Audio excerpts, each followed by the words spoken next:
Okay, so we are in the second section on page Kuf Aleph. We'll start 5 lines from the beginning.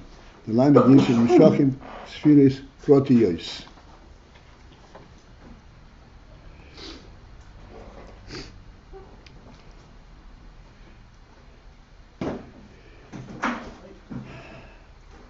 There's a certain point which was on the tip of my tongue yesterday. I decided it wasn't time. I'm not going to be able to discuss it properly. We were saying that there is spheros, as the spheros are genuzot. Genuzot means, at least the only way I can kind of translate it, though we have an idea, genuzot means they are treasured, just like a genuzer. A king has a genuzer, has a treasure. This treasure is meant for internal use only. And in that use itself, it's not a use. It's just a knowledge that he possesses that treasure. And this possession of the treasure, this defines, so to speak, his status, his royal status. This is treasures to the point where it is not allowed any visitors in it. This is the guts of the heart and soul of the kingdom. We're talking about the king and the palace here. We're talking about the king and the palace. Right. Well, we're talking about the king and the sphirot genuzot. Let's stick to the words. What is the principle of the eser of the sphirot genuzot? A king has a treasure.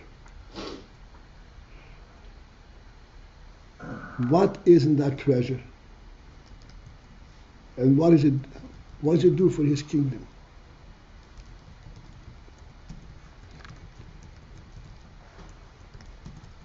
If we stop to think for a moment, the king is a king with or without a treasure. And we mentioned the other day, it says Malchus that the base David's lineage, the Melachim of base David, are Melachim, what's called in essence. They did not need to be coronated in order to become kings. They were kings by virtue of their personality, of their character, of their quality.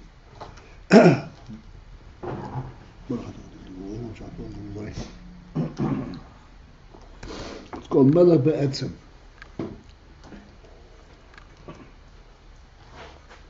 However, we translate what a melech is, but everyone understands that melech means he's above the fray. He doesn't get phrased. He doesn't get phrased by anything that occurs.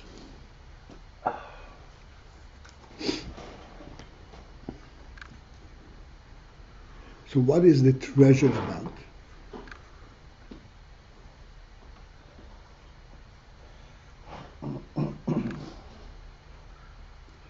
The treasure is a means to demonstrate externally the greatness of this king, or the presence of the king. Although, as I said, it's treasured internally. But this is the beginning, this is a statement that he's a king and his reign is of such depth and such caliber that should he want, he can flood the whole country with his treasure. This is the treasure element. Coming back to the nimshal. Well, sorry, with this mashal of the royal treasure, on the one hand it's only for internal consumption. Not for consumption. Not even for consumption, internal presence. On the other hand, like we just said, it's for some kind of external show. It's the beginning of showing his royalty. What? It's the means by which his royalty can be shown. In other words, what the essence of a king is, nobody will fathom. If they want to know what it is, they can take a look what means of revelation of action he has. But it's unlimited and unfathomable. This is the treasure principle.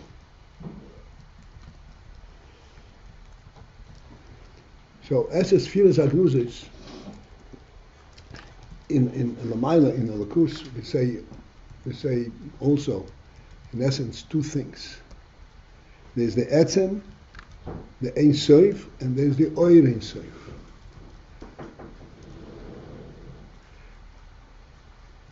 We already discussed, so to speak, oir in general, oir ein sof. When oir means the impact of the presence.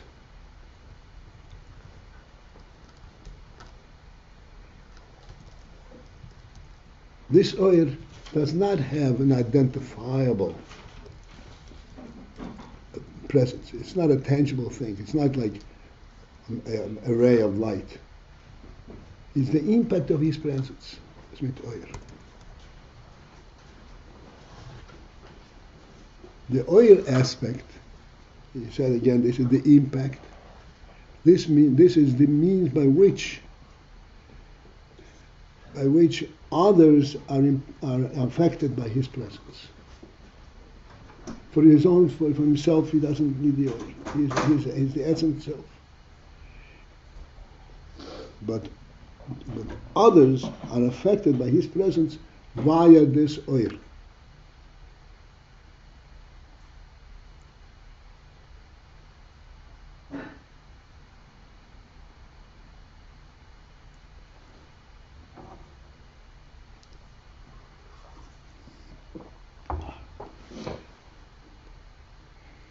We will discuss it more. I don't want to spend too much time, but I think we can get a sense of what that means. We always have the emotional, when in the home, the person's presence is felt, no matter how big the home is and so forth. This is the presence of the real thing. Because we explained that the human being has been granted by the Creator the power, the right and the power to own portions of the world and to transform it. It's the real thing, so to speak. And this expresses itself by his presence in the oil of his presence. He is there, everything is different.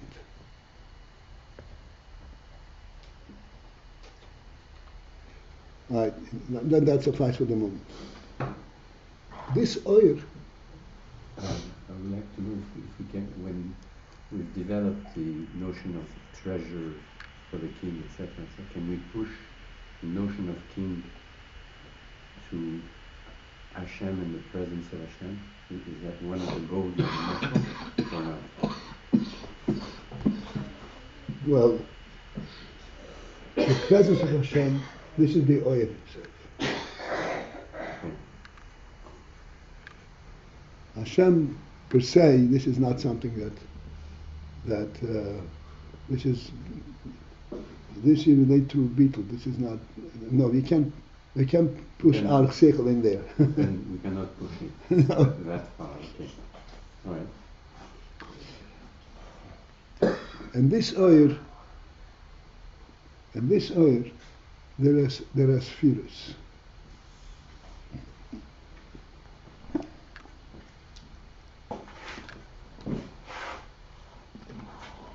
Just as, coming back to our human illustration, the human being owns his home. and therefore his presence is affecting, is present all over this home. This presence ultimately has a message. What is the message? This is a human home. This is not an animal's home. That's on the simplest level.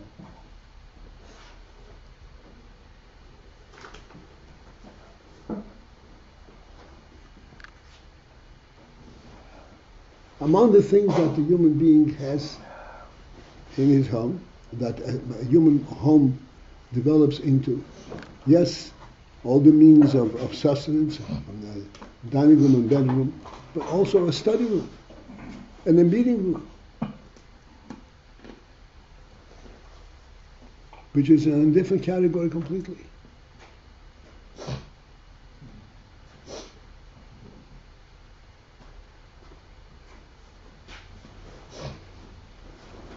These are, so to speak, the spheres, the principles that are contained in this oir by virtue of who is the source of this oir.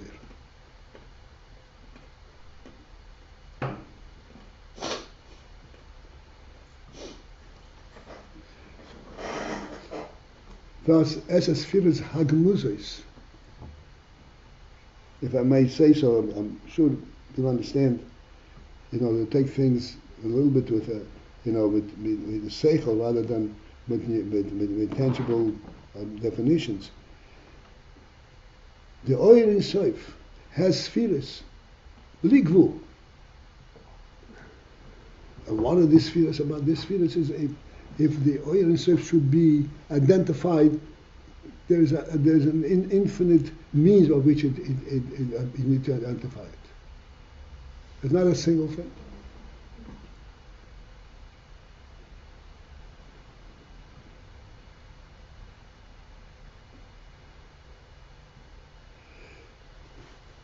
So this is the way the oil in soif is unto itself by virtue of its relationship to the source, to the eser. Then there is what's called a kav. There is what's called a tzimtzum. Tzimtzum means that you restrain the effect of the essential presence. There is still oir, but that oir that it comes after the tzimtzum is of a different caliber. And what is the difference of that oil versus the previous oil? Here's where I'd like you to think with me. The purpose of the tzimtzum, mitzad the king itself, the infinity of the oil does not at all, quote unquote, confuse him. He sees right through it.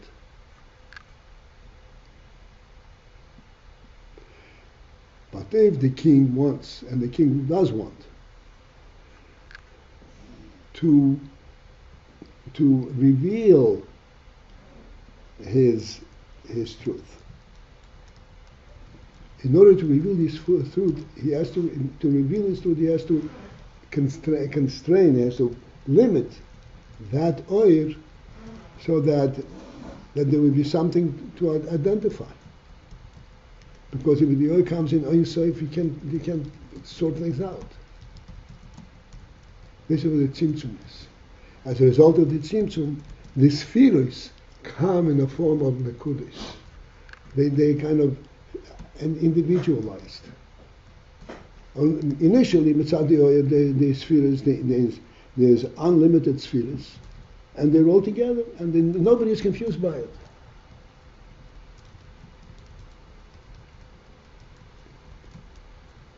But in order to bring this out, the gilui, there has to be a tzimtzum. where the essential, the essence, the source of the oil is withdrawn, and now comes the sphira is come in the form of a kav. This is our kav. She-nimshachot sphirot proteus. Now I'm going inside a little bit. As a result of the tzimtzum, nimshachot sphirot proteus. What means sphirot proteus? The spheres do not come all together.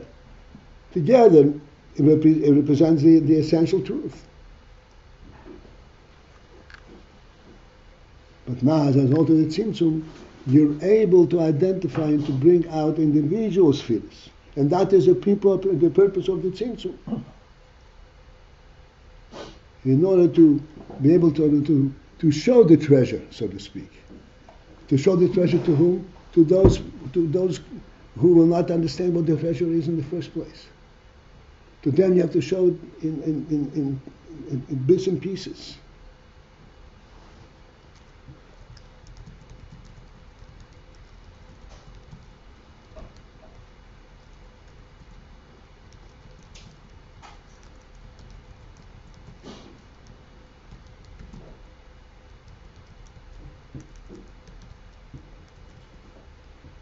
We once spoke about this a long time ago. We have the phenomenon of custom jewelry. Custom jewelry is a piece of jewelry that really looks very, very nice, beautiful design, and it looks perfect, very beautiful. But it's fake. And it's not a real diamond, not real gold. There's nothing real about it. It just looks like it.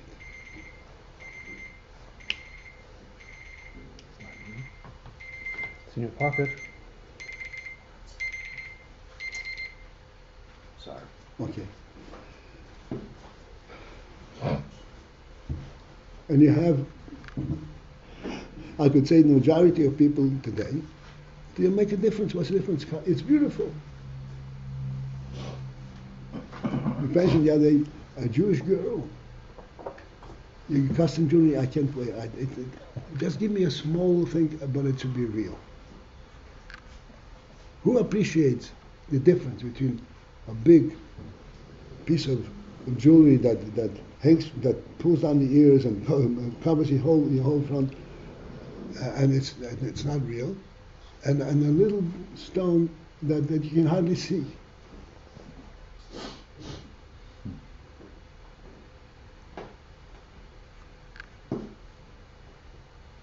For that you need a special chush, special refinement, special sense of reality.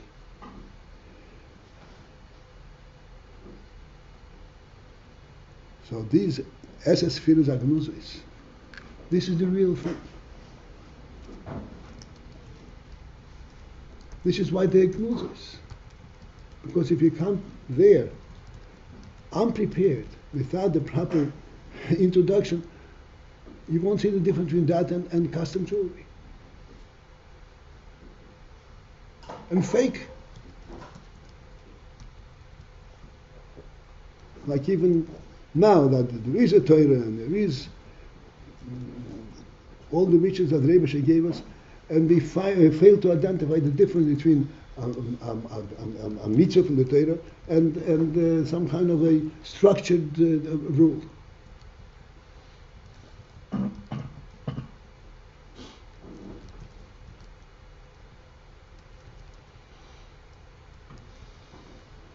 Shabbos versus a vacation, day vacation.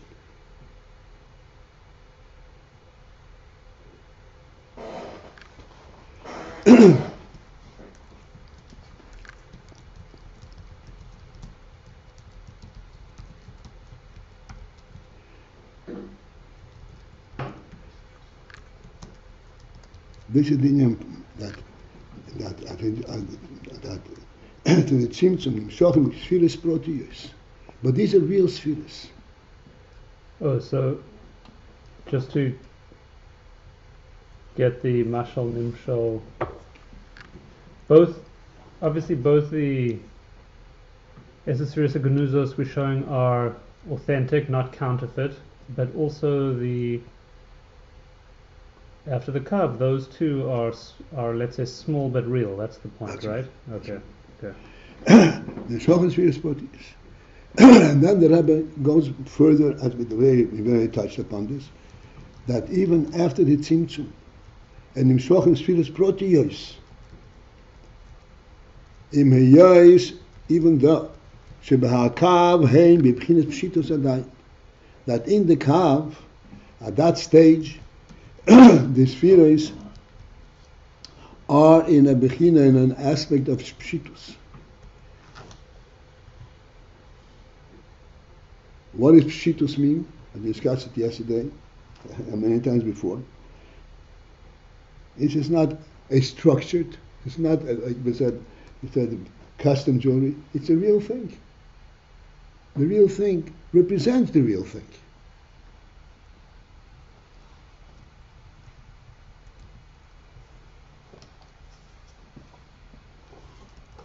Who made a diamond? Why a diamond? A diamond he found in the ground.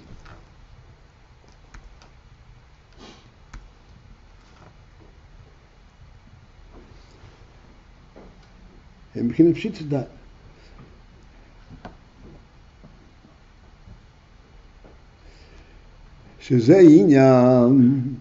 Where this is the principle that the spheres and the pshitus is the yin, is represented by the fact that Mashakav hu miribu nekudis. Is the fact that the kav consists, is put together of ribu nekudis, of many points. This is why it's called a kav, a line. A line is formed by multi-points. Why are they multi-points? Because the intent of this kav is ultimately to represent the AYIN Sof. And the intent of the AYIN Sof is to represent the Atzmos. That's why it's Ribun HaKodesh.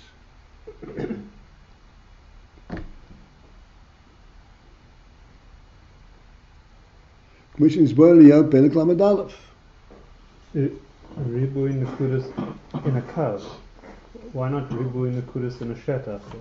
No, the shetach, of course, but the shetach and the nekudas are all interleaved without any order. Wouldn't that be a fuller representation of?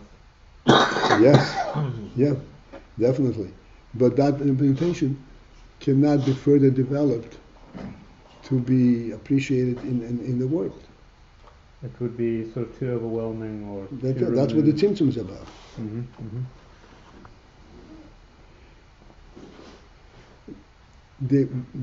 The multiple, the shetach, in other words, the whole multi points that are not in any kind of a line, any kind of order, are points representing the source, not an attempt to show, to be able to identify with it and to learn it. If you want to teach it, you have to give it order by step by step. To give the whole thing, you're not teaching anything. This is why the kav is a kav, it's a line. And you mitzamtzim the impact of the real thing, of the source, so that now you have just individual spheres coming forth. Even though, and here this is, we're going back and forth, we need to bring out, so to speak, our finer a sense of seichel. In the kav, the spheres are b'bchinas pshitus. B'bchinas pshitus means that the spheres there are not present because spheres were brought out, were made. The b'chinas pshitus means because the source, the Ein Sof, is there. The Ein Sof is there. In the kav, in a sense, the kav is a kav coming from the Ein Sof. In our moshel, if we need to, I don't want to go again, rehearse it again. a table in a home is not a structure. It has the pshitus and the reality of the home, even though it's only a table. The home has many more things. We went to the table to show how it has it's like a nakuda in the curve. It has that pshitus of the origin. But it has a pshitus. The pshitus means because why is there a table? Because there's a home. Yeah. Yet down below it's sort of distinct and has weight and structure. That's right, but that's not what makes it into a table. Yeah.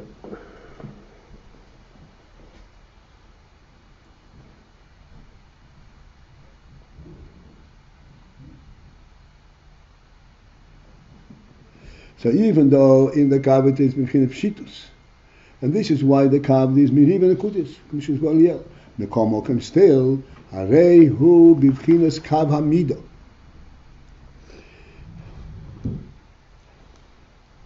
Despite the fact that it has a pshitus element, which means it is representative and it alludes to the AYIN self, still it has the bechina of kav hamid, of a kav that measures. Limdoid, for the purpose of measuring mahus hasphiris, to measure the mahus, the reality of what the spheres are representing. Liyot be'efan kach v'kach davka, so that the spheres should be be'efan kach v'kach, in such and such a manner. That the spheres should not be merely representing the AYIN self. And how do you represent the AYIN self? What's the difference? A table represents the home, a chair represents the home, a cup represents the home, everything represents it. But then it measures that the representation should be be'ef and kach v'kach. This is where you create individual spheres. And the spheres acquire and their individual presence.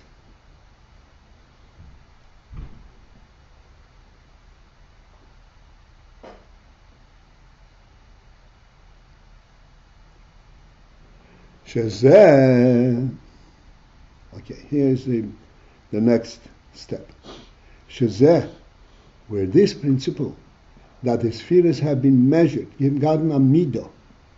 The Rebbe spoke about the midah. Midah is that which identifies each sphere as to what it is, chokhmah versus bina and so forth. Zeh nikor, this is recognizable, b'yoyser, to a spheres that silos. This is recognizable to a greater extent. Whereas the spheres are in the kav, you can hardly see the difference. But b'yoyser, when they come in Atzilus, Be'eser Spheres Atzilus. What's special about Be'eser Spheres Atzilus? First in Atzilus is the Yoisam B'chinas Islapshus B'Kelim. Because by the time they come into Atzilus, that's a spheres are at the stage where their aim and their full definition is Islapshus B'Kelim.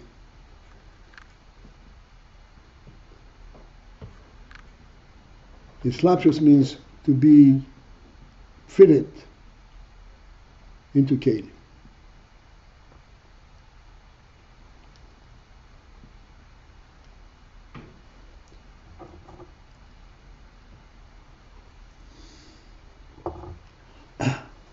And the fitting into Keli is for the purpose of acquiring and bringing out a full definition, a full presence of that sphere.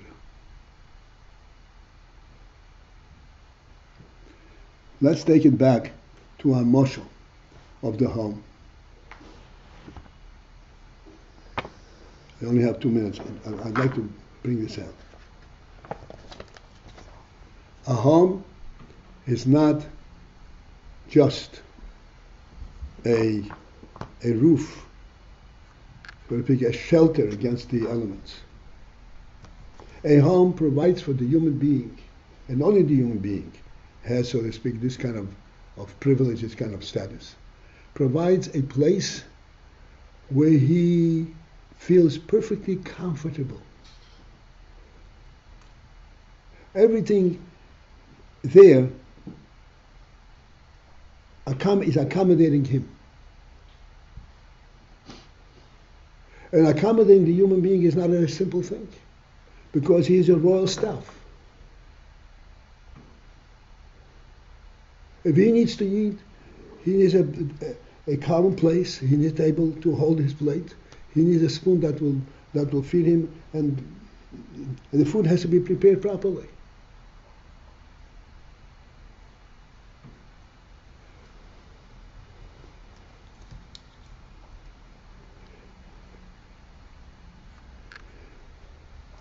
This is where this principle, this oyer of the home, is misla beishin kelim. It's a home, providing comfort. But then it fits into him. It fits into means by which this comfort is actually served up to him. This is where you see the reality of the presence of the sphirot.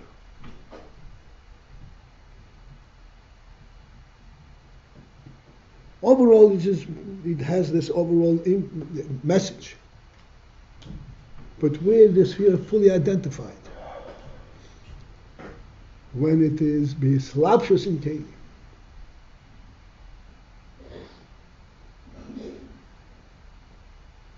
If a guest comes to your home and he knocks on the door, come in please, come in, you may come in. That's not bislapshus in kelim. To come into Vesel, you have to go and open the door for him. And then you have to go and show him, please sit over here. And then you serve him a plate of food. Whatever it is. Although he feels welcome the minute you say, come in.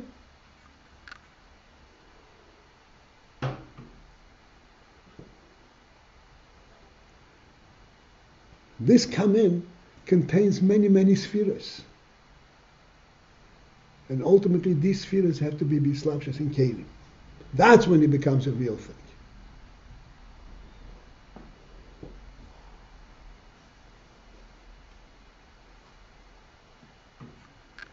This is what the spheres